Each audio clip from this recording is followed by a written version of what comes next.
ayan guys, kung amoy kulo po inyong bahay, ito lang gagawin nyo guys. Kumuha po kayo ng asin, 2 kutsara. Yan. At isang downy guys. Yan.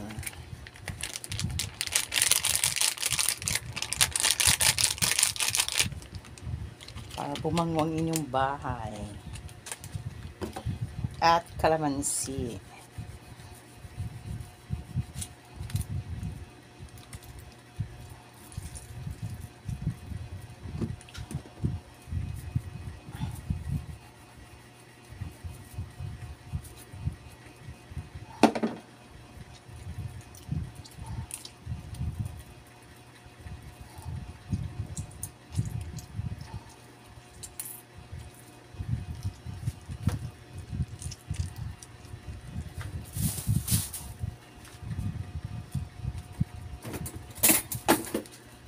At haluin.